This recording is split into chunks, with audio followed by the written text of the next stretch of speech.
the sort of idea of what we want to do, ideally, but that's always subject to a lot of sort of other scheduling and how does it work out financially, how does it work out logistically, and all sorts of stuff. So, no, we don't have really much influence over sitting down and saying, right, we want to play Sheffield on that day. It's got to be done. So we can make a blog. We want to do shows in the UK around that time period, and then we see what we can do. Yeah. Okay. On the days during the tour when you don't have a show, which there are many, what do you do with your time? Well, normally it's the day offs go by pretty fast. Yeah. Or do you mean like back at home or on tour? No, when you're on the tour, yeah. Well, the previous tour we did in Europe, which was Germany and Central Europe, and places was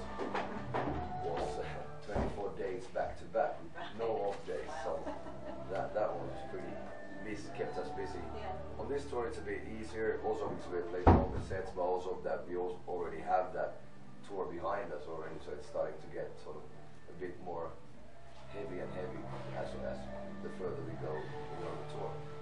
But no, now it's mostly like just sort of hanging out, taking it very, very easy and not really doing anything, just trying to shut up as much as possible. Yeah, impressive. Right, the album Stand Up and Fight has been out for about 9 months now. How's it been seen by the fans and the critics in general? It's been really good. I mean, we always have this thing that we want to go. We take time between albums, and we haven't really made an album that's exactly the same as the previous one. So of course there's always the initial kind of part when people expected something and they got this, and maybe everyone always has expectations towards what you do,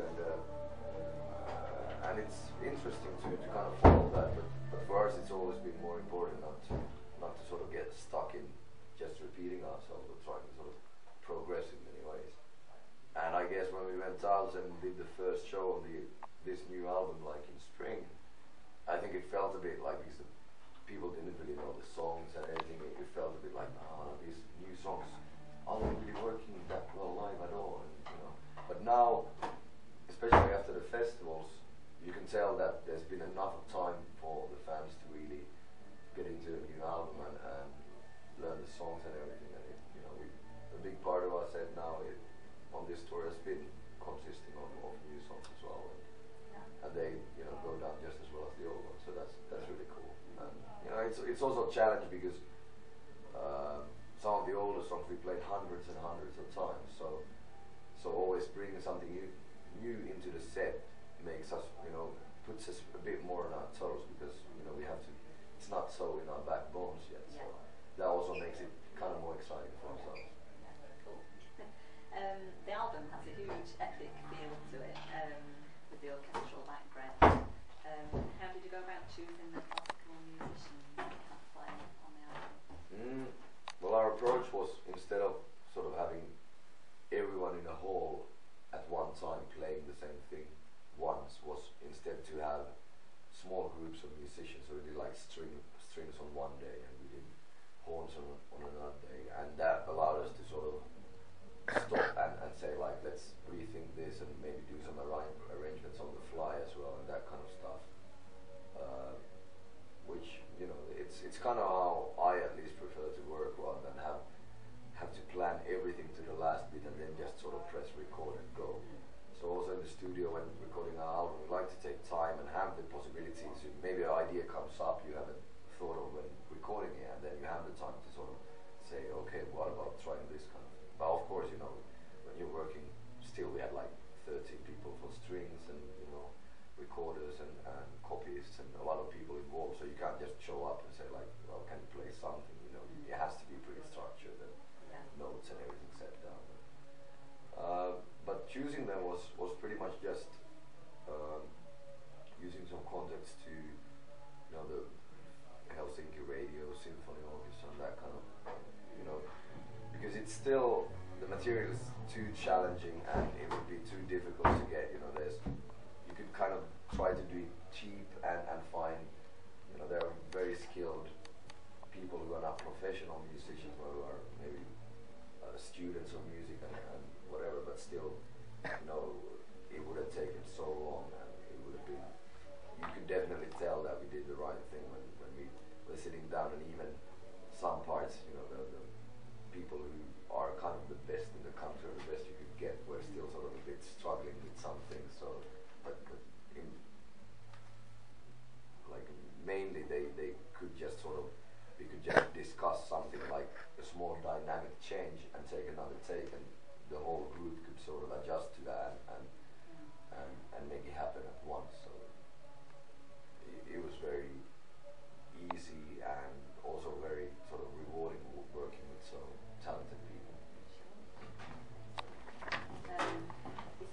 lot of historical content, then do you tend to visit any sort of ancient places and get ideas from, you know, from places that you go when you're touring, or is it all from elsewhere, from studying? No, definitely like visiting places that have some sort of historical connection to things is you know, a great way of getting a sort of connection to. You can read and read and read, but you don't really feel the same way like as if you stand somewhere and you can sort of know what took place in wherever.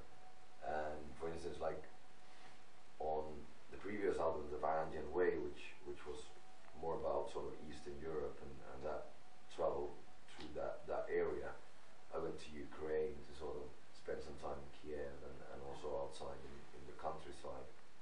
And I also traveled to Istanbul, which was kind of their goal of the story. And also now when I was doing the lyrics, I actually went back to Istanbul to mainly I just locked myself in a hotel room for 2 weeks in Istanbul by myself to work on some lyrics. And you know, I love that city. It's so chaotic and a mix of so many things, and it was just very inspiring to kind of leave everything you have at home and that sort of surroundings and go somewhere else and put your phone off for 2 weeks and just you know, let your kind of leave some space for thought in your head. Do you tend to do the lyrics first and then the music?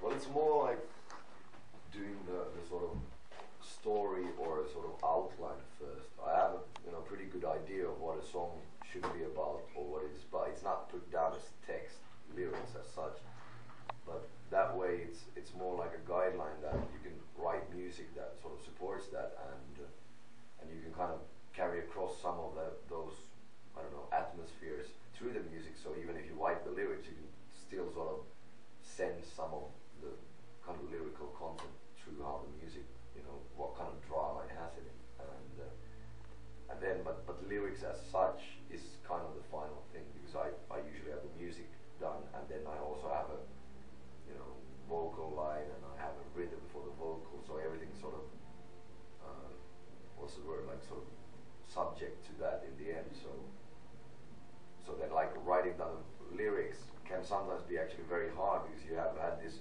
idea of what it's about and sort of forming in your head kind of like a small movie or something, but then you have to really fit it into, you know, you have 7 syllables on this line, and how do I sort of get the whole thing across by only these pieces. But you know, it's fun to work that way, because that kind of adds depth to the music in a different way. Because, like, you know, a lot of good rock music has been written in the way that the guitarist had a riff and then someone else had a text he wrote when he was stoned or whatever, and then they put it together, and you know, that became a huge hit single, and that's fine. But for me, I kind of like to have everything build on top of each other and sort of